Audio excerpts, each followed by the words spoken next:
RTGS నెంబర్లతో సహా mention చేసి ఉన్నాయి. ఓకే, అది సీజ్ చేశారు. అప్పుడు సింగు అప్పుడు ఏం చేశాడంటే, రాఘవరావు ఇష్యూ జరిగేటప్పుడు రాఘవరావు సింగుకు బినామీ అంటే సింగు పారిపోయాడు అక్కడ నుంచి. ఓకే. ఏసీబీ వాళ్ళు నన్ను ఎంత టార్చర్ పెట్టారో, నన్ను ఎంత ఇబ్బంది పెట్టారో నాకు తెలుసండి. నా కుటుంబాన్ని, నా భార్యని తీసుకెళ్లి కూర్చోబెట్టి ఎంత ఇబ్బంది పెట్టారో నాకు తెలుసు, పొద్దున్నుంచి సాయంత్రం వరకు. ఇవన్నీ మీరు చెప్పినవన్నీ ఫ్రీజ్లో ఉన్నాయి సార్. శ్రీకాంత్ గారు, ఇప్పుడు మీ పేరు మీద మీకు తెలియకుండా సింగ్ ఏమన్నా ఆస్తులను రిజిస్ట్రేషన్ చేశాడండి. చేశాడు. ఎక్కడెక్కడ ఉన్నాయో మీకు ఏమైనా తెలుసండి? అంటే నాకు తెలియదు. ముద్ర వేయకుండా సార్ వేలుముద్రలు వేయక్కర్లేదు. ఒక విషయం మీకు అదే చెప్తున్నాను. ఫోటో ఫామ్ అనేది ఒక ఫామ్ ఉంటుందండి. సింగుకు సబ్ రిజిస్టార్ ఆఫీస్ లో సింగుకు తెలిసినంత నాలెడ్జ్ ఎవరికి తెలియదండి. ఒక వ్యవస్థ గురించి సింగుకు తెలిసినంత నాలెడ్జ్ మీరు సింగు అనే వ్యక్తి సార్, సింగు ఒక నిజంగా నిజాయితీ పరుడైతే సింగు వాళ్ళ భార్య పేరు మీద 3 కోట్ల రూపాయలు, హైదరాబాద్ లోని గోకుల్ ఫ్లాట్స్ లో 8 అపార్ట్మెంట్లు, వెట్టెక్స్ లోని ఒక అల్లుడి పేరు మీద అపార్ట్మెంట్, వాళ్ళ కూతురు పేరు మీద మైహోం భూజాల అపార్ట్మెంట్, బెంగళూరులో స్థలాలు, గుంటూరులో రాంబాబు అనే సబ్ రిజిస్టార్ ఆఫీసులో పనిచేసే రాంబాబు పేరు మీద ఆస్తులు, ఇవన్నీ ఎక్కడి నుంచి కిషోర్ కుమార్ పేరు మీద ఆస్తులు, వాళ్ళ ఆవిడ పేరు మీద ఆధార్ కార్డు నెంబరు పేరు తప్పు పెట్టి విజయవాడలో 5-6 అపార్ట్మెంట్లు ఎలా రిజిస్ట్రేషన్ చేశాడు, ఏసీపీ వాళ్ళ దగ్గర డేటా ఉంది. ఓకే. ఈరోజు అతను తప్పించుకోవడానికి, అతను బయటకు తప్పుకోవడానికి నా మీద నింద వేస్తున్నాడు. కానీ సార్, సింగు నవ్వుకుంటూ మాట్లాడాడు కదా, సింగు మరి నా వాయిస్లను ఎందుకు రికార్డ్ చేశాడు మీరు చెప్పండి. ఓకే, అదే నేను అంటానండి, అంత తండ్రి లాంటి వ్యక్తి, మీరు అంతగా అభిమానించిన వ్యక్తి ఎందుకు మీకు నమ్మక ద్రోహం చేశాడు అని. చేశాడు సార్. ఇప్పుడు వ్యక్తులు, వ్యవస్థలు అందరూ ఉంటారు సార్. ఒకటి కరెక్ట్గా ఉండాలని లేదు. వాడి వ్యక్తిత్వం అట్లా అయిపోయింది, ఆయన వ్యక్తిత్వం అట్లా. ఇప్పుడు మీ ఇద్దరు డిస్కస్ చేసింది రాఘవరావు గురించా? ఎప్పుడు సార్? మా ఇద్దరు డిస్కషన్ రాఘవరావు దగ్గర నుంచే సింగ్ అనేది ఇష్యూ స్టార్ట్ అయింది సార్. ఫోన్ సంభాషణలో మీ ఇద్దరు డిస్కస్ చేసింది అంటే సింగుకు వెన్నుపోటు పొడిచాడని, సింగుకు సంబంధించిన ఆధారాలు ఏసీబీకి ఇచ్చాడని, సింగుని ఇరికిచ్చాడని మీరు చెప్తున్నారు సార్. అక్కడ జరిగిన నాకు సింగు చెప్పింది నేను మీకు చెప్తున్నా. రాఘవరావుకి, రామారావుకి, సింగుకు గొడవలు ఉన్నాయి. ఓకే. వీళ్ళ ముగ్గురు జరిగిన సంభాషణ మేము మాట్లాడుకునే వాళ్ళం తప్ప మిగతాది నాకు ఎలాంటి సంబంధం లేదు. అంటే కేఎన్ఆర్ దగ్గరికి మీరు ఆ వ్యక్తితో కలిసి మీరు కేఎన్ఆర్ దగ్గరికి వెళ్ళారని చెప్తున్నారు ఆడియోలో. కేఎన్ఆర్ వెళ్ళినప్పుడు కేఎన్ఆర్ కూడా ఆ వ్యక్తిని అనుమానించి నువ్వు ఫోన్ బయట పెట్టి వచ్చావా, చెక్ చేయండి అని అంటాం కావచ్చు, లేదు నేను నా మీద అనుమానం అక్కర్లేదు, నన్ను నమ్మొచ్చు అని ఆయన అన్నట్టు, కానీ నిన్ను నమ్మొచ్చు కానీ మరి సింగిని ఇరికిచ్చావు కదా అని ఆయన అన్నట్టు, కేఎన్ఆర్ అన్నట్టు సార్. విషయం చెప్తాను. నాకు ఆ రోజు రామారావు గారు నాకు చెప్పలేదు సార్, సింగు రామారావు గారు ఎదురు పడితే కొట్టుకుంటారని సింగు నన్ను అక్కడికి పంపించాడు. కానీ కేఎన్ఆర్ దగ్గరికి నేను వెళ్ళినప్పుడు నాకెందుకు ఈ పంచాయతీ అని చెప్పేసి ఏం జరిగిందో అక్కడ చెప్పా. అదే ఫస్ట్ టైం, దేవుడు సాక్షిగా చెప్తున్నాను, కేఎన్ఆర్ని చూడటం నేను అదే ఫస్ట్ టైం. అంటే కేఎన్ఆర్ దగ్గరికి ఎందుకంటే అసలు నాకు అర్థం కాదు, ఇందాక నుంచి అంటుంది అదే. కేఎన్ఆర్ ఎవరు? సింగుకి అత్యంత సన్నిహితుడు అండి కేఎన్ఆర్. ఆయన సెటిల్మెంట్లు చేసేవాడా? అది నాకు తెలియదండి. సింగుకి చాలా సన్నిహితుడు కేఎన్ఆర్. ఓ, సింగ్ ఒక సబ్ రిజిస్ట్రార్కి, విజయవాడలో ఉన్న ఒక సబ్ రిజిస్ట్రార్కి, కడప జిల్లాకి సంబంధించిన జగన్మోహన్ రెడ్డి పిఏ కేఎన్ఆర్కి మధ్య ఇంత సంబంధాలు ఎట్లా? అది నాకు ఎలా తెలుస్తుందండి? వాళ్ళు ఏదో రిజిస్ట్రేషన్ చేసుకొని. ఒక్క నిమిషం.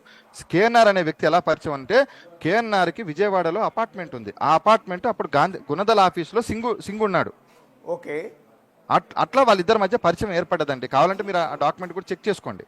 ఇప్పుడు మీరు అందులో ఆడియోలో ఏదో ఒక మాట అంటున్నారు, 50 ఇచ్చి విఆర్ఎస్ తీసేసుకుంటే వదిలేస్తారంటున్నాడు అతను అని. 50 అంటే 50 కోట్లు ఇచ్చా? 50 కోట్ల? ఒక 50 ఇచ్చి మీరేమంటున్నారంటే ఒక 15 వరకు ఇవ్వచ్చు అని కేఎన్ఆర్తో అన్నారు అని. నాకు తెలిసినంత వరకు అది 5 సంవత్సరాలు, 3.5-4 సంవత్సరాల క్రితం జరిగింది. ఇవన్నీ నాకు ఐడియా కూడా లేదు, నిజంగా చెప్తున్నాను. ఓకే. సో చాలా చాలా ఇంట్రెస్టింగ్ ఇష్యూలు మాట్లాడుకుంటున్నారు అందులో. పవన్ కళ్యాణ్ గురించి, పవన్ కళ్యాణ్ తరఫున కాపులందరినీ కూడగట్టి నువ్వు ప్రచారం చేస్తున్నావంట కదా అని కేఎన్ఆర్ మీరు తీసుకెళ్లిన వ్యక్తిని అంటున్నట్టుగా. సార్, నన్ను కూడా ఇరికిచ్చింది కేఎన్ఆర్ఏ అని నేను చెప్తానండి. ఇంకా నేను అంతకంటే ఏం చెప్పాలి? ఏసీబీలో నన్ను ఇరికిచ్చిందే కేఎన్ఆర్. మిమ్మల్ని ఇరికిచ్చింది కేఎన్ఆర్? నాకు తెలిసి అయితే నాకు ఏసీబీ వాళ్ళు చెప్పింది అదే చెప్పారు నాకు అప్పుడు. ఓకే. సింగు చెప్పబట్టే కేఎన్ఆర్ నన్ను ఇరికిచ్చాడని నేను అనుకుంటున్నాను సార్. ఎందుకు శ్రీకాంత్ గారు కేఎన్ఆర్ మిమ్మల్ని ఇరికించాల్సిన అవసరం? సింగు కేఎన్ఆర్ చాలా very close sir. Okay sir, సింగుకి వైసీపీ గవర్నమెంట్లో మంచి పరిచయాలు ఉన్నాయి. ఓకే. ఒక సబ్ రిజిస్టార్లు అదే ఏరియాలో పనిచేయాలంటే పరిచయస్తులు లేకుండా అక్కడ చేయలేడు. ఓకే. అటు గాంధీనగర్ నుంచి గుణదల్ వెళ్ళాడు, గుణదల్ నుంచి ఇబ్రహీంపట్నం వెళ్ళాడు. ఇవన్నీ చేయకపోతే ఎలా అవుతుంది సార్ చెప్పండి? ఓకే. సింగుకు సార్, సింగు తాగేసి ఆఫీసులో ఎంత గొడవ చేశారో మీరు వీడియో చూడండి ఒకసారి. ఓకే, మీ ఇద్దరు కలిసి గోవా వెళ్ళారండి? సింగు నేను చాలా చోట్లకు తిరిగామండి. ఓకే సార్, సింగు నేను మంచి క్లోజు, వాళ్ళ ఫ్యామిలీ మెంబర్స్ నాకు క్లోజు, వాళ్ళ ఫ్యామిలీ మెంబర్స్ బాగానే ఉంటారు. అంటే శ్రీకాంత్ గారు, మిమ్మల్ని వీడియో ఫోటో చూస్తుంటే మీరు చాలా యంగ్స్టర్గా ఉన్నారు, సినిమా హీరోలా కనపడుతూ ఉన్నారు. నాలంటోని తీసుకెళ్ళాగానే ముసలోని తీసుకెళ్ళటం ఏంటండి గోవాకి? అంటే అది సార్, ఇప్పుడు 50 సంవత్సరాల వాళ్ళు నాకు ఫ్రెండ్స్ ఉంటారు, 15 సంవత్సరాల వాళ్ళు ఫ్రెండ్స్ ఉంటారు, 70 సంవత్సరాల వాళ్ళు నాకు క్లోజ్ ఉంటారు, అందరూ ఉంటారు కదా సార్. అంటే అట్లా కాదు శ్రీకాంత్ గారు, నేను క్యాజువల్గా అడుగుతున్నా మిమ్మల్ని. సార్, నేను ఇప్పుడు రెగ్యులర్ గా నేను గోవా వెళ్ళాలనుకుంటే ఒక అందమైన అమ్మాయిని తీసుకుని వెళ్తానండి. నేను నా ఫ్రెండ్స్ని తీసుకొని వెళ్తానండి. అదే ముసలాడిని 60 ఏళ్ల వయసున్న ముసలాడిని తీసుకుని గోవా బీచ్లో కూర్చుని ఏం చేస్తామండి మనం? గోవా బీచ్లో అంటే సింగు మంచిగా తాగుతాడు, మంచి కబుర్లు చెప్తాడు, మంచిగా బాగానే ఉంటాడు. కానీ ఇక్కడ జనం చూస్తున్నారు శ్రీకాంత్ గారు, మీరు నేను మాట్లాడుకునేది మొత్తం జనం చూస్తున్నారు. మనం మాట్లాడేది నమ్మకస్యంగా ఉండాలి అని నేను అనేది ఏంటంటే, ఎంత పెద్ద ఎత్తున వ్యాపార డీలింగ్స్ లేకపోతే మీరిద్దరు కలిసి గోవా దాకా వెళ్తారు అని. వ్యాపార లావాదేవీలు సింగుకి నాకు ఏమీ లేవు సార్. నేను డబ్బులు ఇచ్చాను సింగుకి, నాకు ఎప్పుడైనా కావాలని ఇచ్చేవాడు, నేను డబ్బులు ఇచ్చాను. నాకు ఇంకా 40 లక్షల రూపాయలు డబ్బులు సింగు దగ్గర నుంచి రావాలి సార్. నేను ఆ డబ్బులు అడుగుతానేమో అని ఇంత ఇష్యూ చేస్తున్నాడేమో అంటున్నా నాకు తెలియదు సార్. మీరు బేసిక్గా ఖమ్మం జిల్లా భద్రాచలం కదా? అవును సార్. మీ నేటివ్? అవునండి. ఖమ్మం జిల్లా భద్రాచలానికి సంబంధించిన చేమకుర్తి శ్రీకాంత్కి విశాఖపట్నం మద్దిపాలెంలో ప్రాపర్టీస్ ఉంటాం, రాజమండ్రిలో ప్రాపర్టీస్ ఉంటాం. సరే ఉండొచ్చు, ఎక్కడే దేశంలో ఎక్కడైనా ఉండొచ్చు. మా నాన్నగారిది ప్రాపరు, మా నాన్నగారు వాళ్ళ అమ్మది మొత్తం అంతా రాజమండ్రి అండి. ఓకే ఓకే, దాని ద్వారా నాకు వచ్చిన ప్రాపర్టీస్ పూర్వాజితమైనటువంటి ఆస్తులు అయ్యి అంటున్నాడు. ఎవరు? సింగ్ కూడా అంటున్నాడు కదా, అవును కేఎన్ఆర్ అలా అన్నాడా, కేఎన్ఆర్ ఇలా అన్నాడా అని. నువ్వు నాకు అంటే యాక్చువల్గా సింగ్ నాకు పరిచయం అయినప్పుడు దాదాపు ఒక 5 ఇయర్స్ నుంచి నాకు సింగ్ వెరీ క్లోజ్. ఇప్పుడు కేఎన్ఆర్ దగ్గరికి వెళ్ళినప్పుడు పంచాయతీకి సంబంధించి అక్కడ జరిగిన సెటిల్మెంట్కి సంబంధించిన వ్యవహారంలో మీరు ప్రశ్నించారు అనేది ఇక్కడ అలిగేషన్. సో ఈ ఆడియో అంతా బయటకు వచ్చింది అనేది. ఒక్కసారి నాకు ఆడియో నాకు ఐడియా లేదు. మీకు ఒకసారి ఇప్పుడు ఆడియోలు పంపిస్తాను, ఒక్క నిమిషం మీరు లైన్లో ఉండండి. యా, ఒక్కసారి రీతు చౌదరి ప్రస్తుతం మనకి లైన్లో అందుబాటులో ఉన్నారు. రీతు చౌదరి గారు నమస్తే. నమస్తే అండి. యా, నా వాయిస్ వినపడుతోందండి? రీతు చౌదరి గారు, హలో. చెప్పండి. యా, రీతు చౌదరి గారు, ఇప్పుడు మీ పేరు మీద 100 కోట్ల విలువైన భూముల్ని మిమ్మల్ని బినామీలుగా మీ పేరుని రిజిస్టర్ చేయించారు అనేది సబ్ రిజిస్ట్రార్ సింగ్ చేసిన ఆరోపణ. ఉన్నాయండి మీ పేరు మీద ఆ భూములు ఏమన్నా? నా పేరు మీద ఏ ఆస్తుంది నాకేం తెలీదు. ఆ మీద అన్ని కోట్లు ఆస్తుంది, అది ఇది అనుకుంటే ఏదేదో కంప్లైంట్స్ పెడుతున్నారు, కానీ నాకు అసలు ఏ సంబంధం లేని దాంట్లో నన్ను ఎందుకు ఇన్వాల్వ్ చేస్తున్నారు నాకు అసలు అర్థమే కావచ్చు. ఓకే, ఒక డాక్యుమెంట్ ఏదో బయటకు రిలీజ్ చేశాడు సింగ్ అనే అతను. అసలు ఏ సంబంధం లేదు. అండ్ మోర్ ఓవర్ నాది కోర్టులో ఉంది. నేను కోర్టుకి చెప్పాను. వీటి గురించి నాకు ఈ 2 రోజుల నుంచి ఏదో అంటున్నారు, కానీ దీనికంటే ముందే 1 ఇయర్ నుంచి నాకు అతనికి ఏ సంబంధం లేనన్నట్టు నేను క్లియర్గా కోర్టుకి నాకు వద్దు ఇతను అని నేను ఇప్పుడు తీసుకొచ్చి ఇతని భార్య అది ఇది అనుకుంటే ఏదో వేస్తున్నారు, అన్ని స్కాములు చేశారు అది ఇది అని. నాకు అసలు ఎలాంటి సంబంధం లేని దాంట్లో నా లైఫ్ స్టైల్ నేను బతుకుతున్నాను. కానీ ఇప్పుడు వనం దివ్య అంటే మీ పేరేనండి? అవునండి, వనం దివ్య, తర్వాత పేరు మార్చుకున్నారు రీతు చౌదరి అని.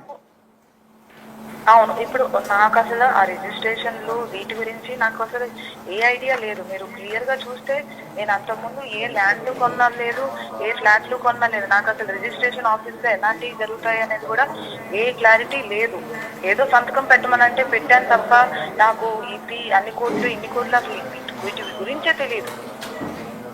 ఇప్పుడు ప్రాపర్టీకి సంబంధించి మీరు వేలుముద్ర వేసి రిజిస్ట్రేషన్ చేసుకున్న డాక్యుమెంట్ ప్రస్తుతం నా దగ్గర ఉంది. ఏమండి ఒక్క నిమిషం, బిగ్ టీవీ గారు.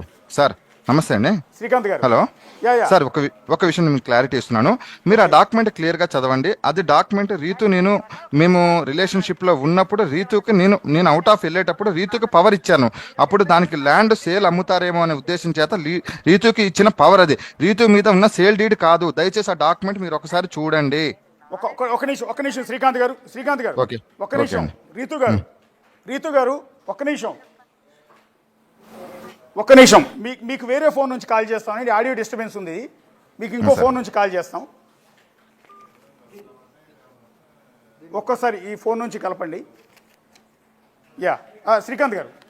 సార్ శ్రీకాంత్ రీతు గారు, పేరు ఇప్పుడు ఇందులో రీతు పేరు సార్ చెప్పండి. మీరు ఏమని రాశారంటే ఆవిడ పేరు మీదకి, సో ఇది నీవు నాకు సతీమణి అయి ఉన్నావు, నా వ్యక్తిగత పని బాధ్యతలచే నా యొక్క ఈ దిగు తెలిపిన వ్యవహారాలను నేను స్వయంగా మేనేజ్మెంట్ చేసుకోవటానికి నాకు అవకాశం లేనందువల్ల నా సతీమణి అయిన నీ పేరు మీద నీకు ఈ power of attorney, power only power sir, అది not for sale deed, only power. Property value sir power వేరు, సేల్ డీడ్ వేరు. పవర్ అంటే మనం అందుబాటులో లేనప్పుడు ఆవిడ వెళ్ళి రిజిస్ట్రేషన్ చేయొచ్చు.